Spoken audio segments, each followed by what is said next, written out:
मेरी पत्रिका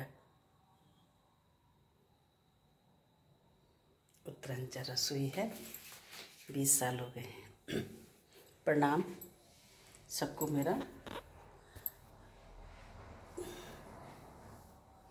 आज मैं फिर आपको जो कल मेरा उत्तरांचल रसोई का जो एपिसोड है उसमें उत्तराखंड रसोई के जो मैं बारे में बताने जा रही हूँ, तो वो आज फिर उससे आगे का किस्सा है।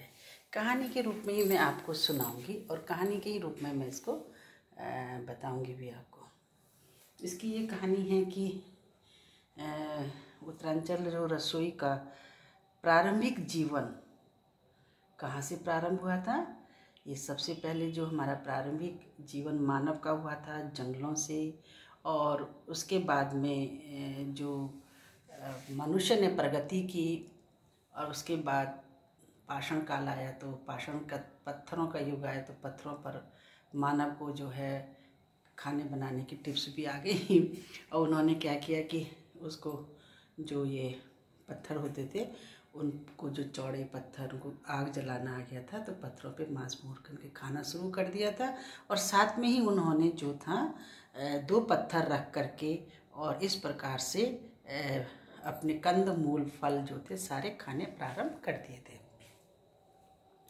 तो इसके साथ साथ मैं आपको ये भी बताना चाहूँगी कि अब धीरे धीरे जब प्रगति हुई, युग युग बीते, एक जैसी परंपरा में चलते हुए आते आते मानव का पहले जो शरीर विकास था, देखा होगा आपने, वो जंगलियों जैसा था। जंगलों का जैसे मानव होता है, उछल कूद बांदर की तरह जाना आना, इस तरह से था। तो उसमें क्या हुआ कि जब वो तो उसका जो भोजन था, जो वो खाता था, वो कैसा था, वो जंगली जानवरों को खाना, जो भी जानवर मिल जाते थे। प्रभु ने तो सारे जानवर जो आज बनाए हैं वो तो प्रारंभ में ही बना दिए थे, तो सारी चीज़ों को ये खाया करते थे। और इसलिए इनका जो था मतलब चेहरे पर हिंसक टाइप का सा, जैसे मतलब लगते थे कि डरावने चेहरे, ऐसी चीज़ें थी। तो जैसा खाएगा अन्न वैसा बनेगा मन। तो ये वो जिस तरह से वो शिकार करते थे, उन्हें खाते थे, उसी तरह से उनका मन भी था, शरीर विकास भी था और विचार भी था, हिंसक थे।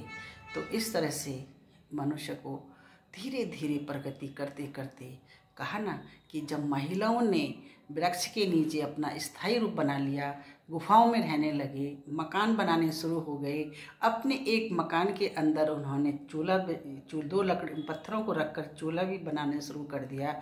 और जो जंगलों में बहुत सारी जो सामग्रियाँ हुआ करती थी, जो उनके जो वो थे, क्या कहते हैं, जड़ी बूटी, कंद मूल फल, सब जो थे वो अपने रसोई में लाने लगे थे।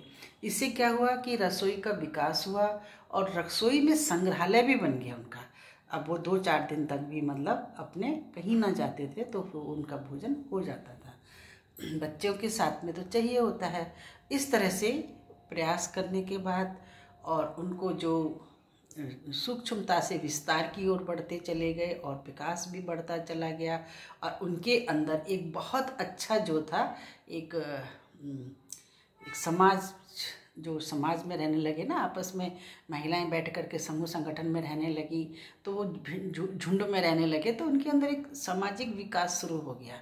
और उन्होंने जो है अपना उठना बैठना करने के साथ साथ अब वो आहार व्यवहार में भी प्रांगण होते चले गए। तो अब खाने पीने में उस समय जो था, जंगलों में कंद मूल फल तो थे ही।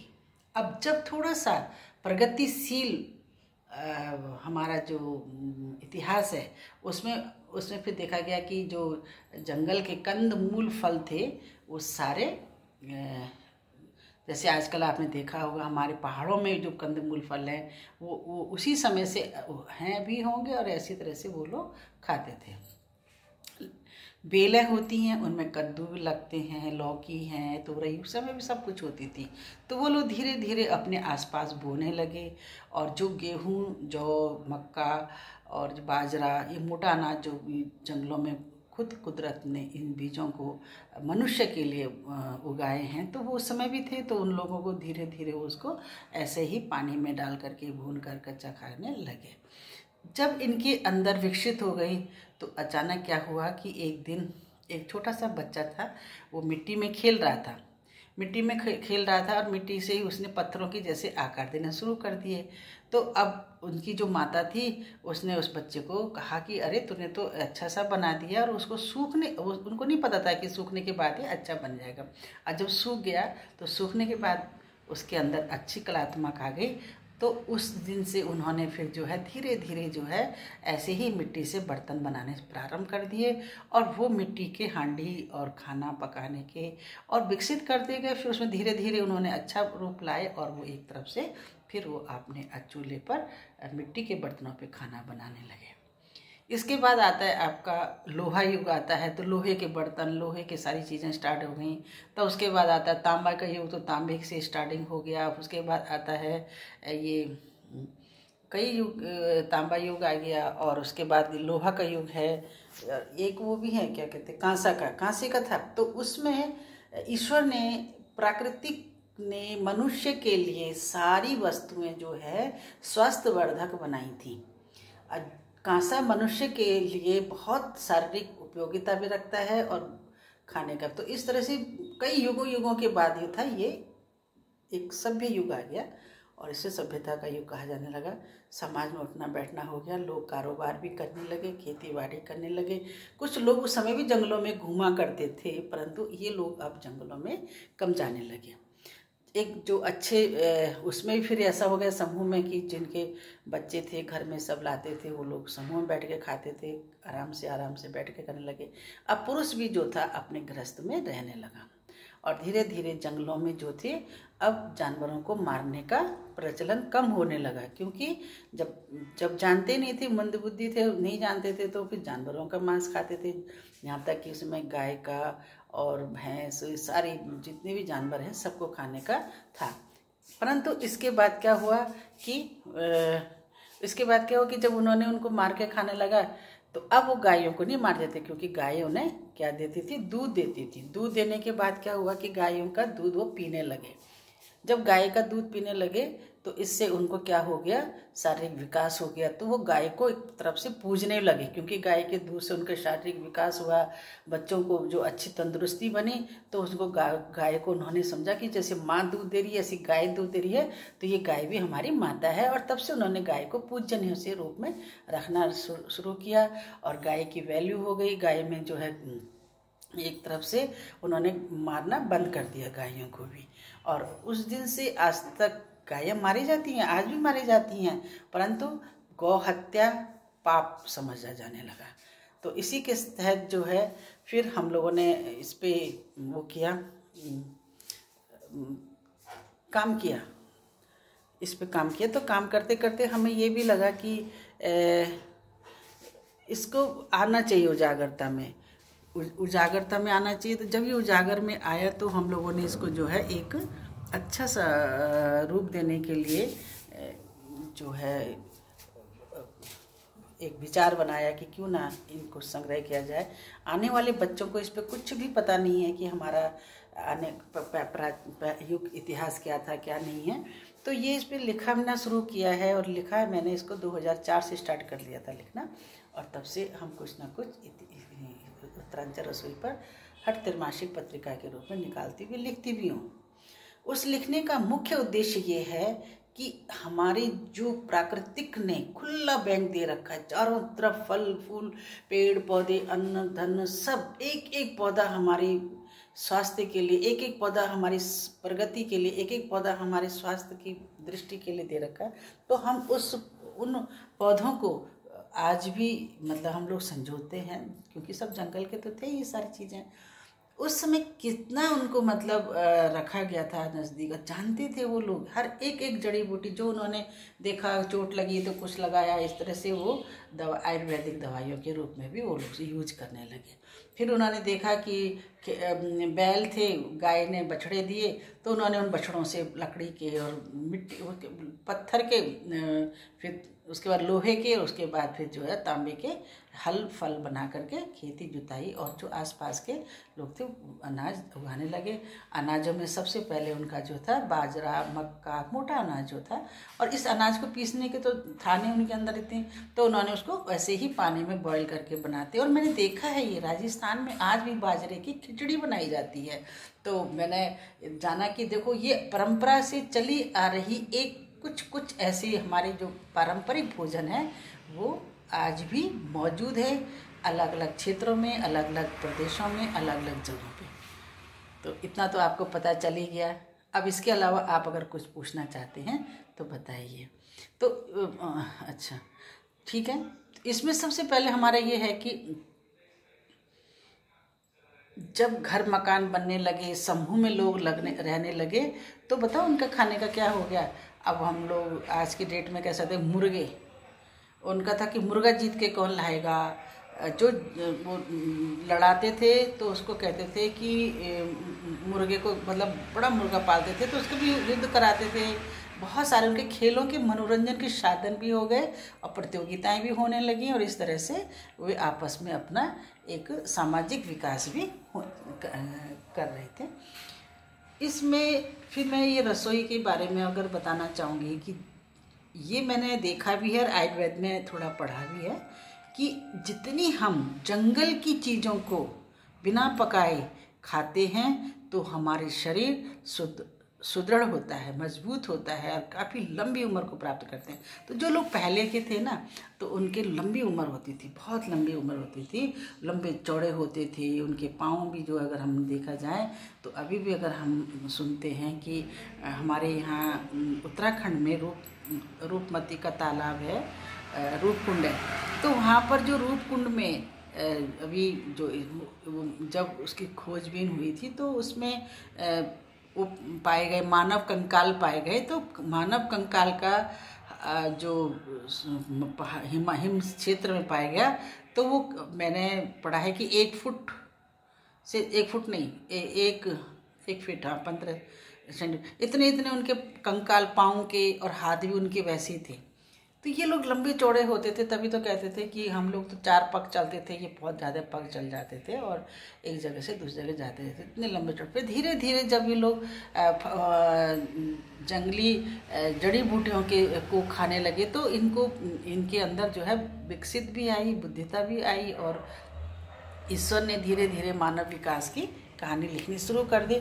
तो उस कहानी के तहत में जो है आपने देखा होगा कि ये समूह संगठन में जो थे इनके रहन सहन में परिवर्तन आ गया, खान पान में परिवर्तन आ गया, इनके साज सज्जा में परिवर्तन आ गया। सबसे पहला परिवर्तन आया इनके चेहरों पे। अब इनके चेहरों पे बाल नहीं होते थे, अब इनके जो जड़ी बूटियों से खाने से इनके चेहरे में जो थी एक दूसरे तरह की जो मानवता का एक सुंदर चेहरे बनने शुरू हो गए और जो विद्वान होते थे उनके अंदर का चेहरा दूसरे दिखने लगा। जो जिस तरह से भाव रखता था वो चेहरों पर आने लगा। ये सब कब होता है? जैसा खाएगा अन्न वैसा बनेगा मन। जैसा उन्होंने खाना शुरू किया था अन्न को, उसी तरह से उनके चेहरों पर भी वो चीज़ें आ गई। अब इसके साथ में मैं आपको एक और पहलू बताती हूँ कि जड़ी बूटियों का हमारे पास कैसे पहुँची, जिनको हम अपने देखो हम आपने देखा आज भी मैं अपनी रसोई में या आप अपनी रसोई में देखिए कि सारी जो हैं जड़ी बूटियों के रूप में जितने भी हम लोग यूज़ करते हैं मसाले, ये सब जंगलों में होते थे और ये वही लोग हमारे पुराने लोग हैं जिन्होंने हमको ये दिया है, अपने एक पहचान दी है हमें जड़ी बूटियों की। और जड़ी बूटियों से यही नहीं, जब आर्य तब ये थोड़ा सभ्यता युग आया तो उसमें ये आर्य बन करके हम आर्य कहलाए। उस समय तब इनको कहा ये हम आर्य हैं, आर्य कहलाए। तो आर्य के बाद जब ये लोगों ने इधर उधर आना जाना शुरू कर दिया, व्यापार शुरू कर दिए, आपस में देना, जैसे मैं जिसमें सुनती हूँ या हमने जो पढ़ा है कि बहुत जो विदेश हैं आज इनमें जैसे क्या है दो चार ऐसे हमें मेरे को भूल रही हूँ, वहाँ पर सबसे पहले जो था गेहूं से ब्रेड बना, ब्रेड तो लोग तो रोटी को ब्रेड ही कहते हैं। तो उस ब्रेड से ही प्रचलन आया, कोई ज़्यादा समय का नहीं दिखा रहा है, 17,100 की बात दिखा रही है। तो इतना मतलब हम लोग सोचते हैं अरे बाप रे गेहूँ, तो 17 लाख वर्ष पहले ये गेहूं की रोटी बननी शुरू हुई थी। तो अब 17 लाख कितना होता है लगा लो आप। उतने लाख के बाद धीरे धीरे जो है हमारे यहाँ सभ्यता का थोड़ा हल्का विकास होता रहा और हम लोग जो है बहुत बढ़िया इसमें युग में आ गए और धीरे धीरे जो युग बढ़ता रहा आगे चलते रहे। और हम लोग जो है एक वैदिक काल के समय में एक चरण ऐसा आया जिसको जब वेद में ब्रह्मा जी ने खुद वेद से जो है पूरा वो किया, रचना करी, वेद रचना करी और वेद में ही उन्होंने बताया कि परमपिता परमेश्वर कौन है। और मनुष्य को तब ज्ञान होने लगा कि जो हमको दे रहा है ये कौन है। इसकी पहचान के लिए उन्होंने प्रभु परमात्मा का ध्यान करना शुरू करा। तो सोचते थे सूरज से जो हमारे पे गर्मी आ रही है, ये सूरज ही जो है बहुत बड़ी हमारे को प्रकाश दे रहा है। तो सूरज की उन्होंने तब पूजा करनी शुरू कर दी। पेड़ पौधों से जिससे उनके शरीर को लाभ होता था, तो उनका ये था कि प्रभु परमात्मा के द्वारा दिया गया हुआ हमको उपहार है, वो उसी चीज़ की पूजा करने लगे और इस तरह से वो सब पूजते चले आए गए। उन्होंने जो है शिव को भी पूजना शुरू किया क्योंकि शिव उस समय के आराध्य देवता थे। और जो नहीं मतलब उनको जानते थे वो उनका लिंग ऐसे पत्थर का जो बना करके एक भगवान का जो शिव लिंग होता है उसको बना करके पूजा कर देते थे। तो ये चीज़ें ईश्वर की खाने पीने से जब बुद्धि आती है तो बुद्धि से विकास होता है, विकास से जो है तब जाकर के हम लोग जो है आगे प्रभु को भी या किसी भी सब्जेक्ट को जान सकते हैं।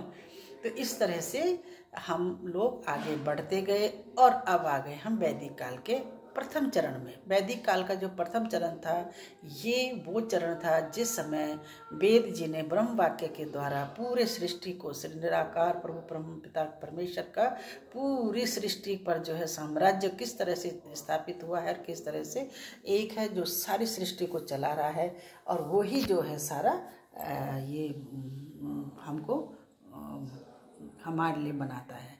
अब इस तरह से धीरे धीरे इन संपत्तियों को बचाने के लिए ब्रह्मा जी ने जो वेद वाक्य थे उसमें सबसे पहले कहा गया कि आप जो हैं अपने इस प्रकृति को जो ईश्वर ने आपको उपहार स्वरूप दिया इसकी संरक्षक करो, इसको संरक्षित करो, संरक्षण करो। और संरक्षण करने के लिए ही उन्होंने जो था यज्ञ स्थापित कर दिए और उस यज्ञ के स्थापित करने पर प्रभु ने उनको एक अलग सा एक वैदिक काल का जीवन आया जब खान पान का रहन सहन का बहुत ही अंतर आ गया था।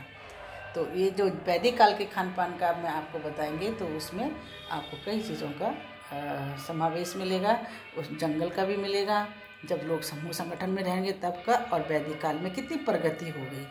और इसी तरह से हमारे एक नए समाज का जो क्रमबद्ध होते हुए चला आ रहा है ये वैदिक के प्रथम काल है। वैदिक के 4 काल थे, तो ये प्रथम काल में जो स्वतः ही वेदों के द्वारा लिखा गया और उसमें साफ कहा गया कि उसी में अभी वैदिक काल में ब्रह्मा जी के द्वारा था कि सनातन एक जैसे रहने वाला जो है यही प्रभु परमात्मा है, यही एक सत्य है। इसी सत्य को प्रथम काल में ब्रह्मा जी की कलम से वेदों का प्रकट हो गया था।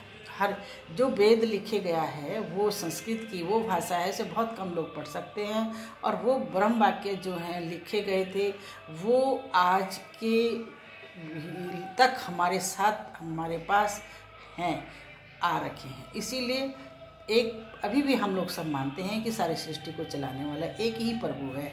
ये ज्ञान तभी आता है जब हम जड़ी बूटी खान पान रहन सहन के उसी स्तर को उसी तरह से बनते चले जाते हैं, देवतुल्य कहलाते हैं। और इस प्रकार से उस समय शब्द उच्चारणों का को उनको मिलने लगा। पहले भाव में करते थे, आवाज़ नहीं थी, मनुष्य के हल्ला हो हा, ऐसे धीरे धीरे शब्द आने लगे और फिर वैदिक शब्द के साथ उनका एक नया जन्म हुआ जिसमें उन्होंने हर कंद मूल फल फूल रसोइयों का सब चीज़ का उन्होंने नाम रखना शुरू कर दिया, लेना शुरू कर दिया। वही धीरे धीरे धीरे आज तक हमारे पास विकसित होते चले आ रहे हैं। तो ठीक है, फिर मैं कल आपको जो दूसरा एपिसोड में आऊँगी तो मैं कल वैदिक काल के प्रथम चरण में क्या क्या था, ये तो जो मैंने पढ़ा है, जो हम लोगों ने अपने इतिहास में पढ़े हैं, मैं उसी पे आधारित सत्य और एक अब अनुभव भी हो गए हैं हम लोगों को, क्योंकि अपने अनुभव से अपने विचारों को आप तक पहुंचाने का प्रयास कर रही हूं, और ये प्रयास जो है सफल हो, क्योंकि अब जो एपिसोड शुरू होंगे इसमें हमारे एक एक चीज़ों का जो है, किस तरह से रसोई थी, किस तरह से हम आज भूल चुके हैं, और किस तरह से हमारी रसोइयाँ औषधालय आज भी हैं पर हम समझ ही नहीं पाते हैं। केवल हम एक दाल चावल बना कर देते हैं, रोटी सब्जी बनाते हैं, कहते हैं हमारे तो खाना हो गया। वो खाना हमारे शरीर के लिए 2 चीज़ें 3 चीज़ों से नहीं बनता है, जब 8 9 10 चीज़ों से भी नहीं बनता है। संपूर्ण आहार हमें मिलना चाहिए, तब जाके हमारे शरीर में विकास होगा, तब जाके हमारी बुद्धि विकास होगी, तब जाके हमारे अंदर एक कार्य क्षमता विकास होगा और हमारी उम्र भी बढ़ेगी। और उसके साथ में एक प्रभु ने जो हमें उपहार में दिया है ये संसार, इसको देखने के लिए लंबे समय तक हमें एक सुंदर जीवन भी मिलेगा। इन्हीं शब्दों के साथ मैं अपने शब्दों को विराम करती हूँ। धन्यवाद। Thank you.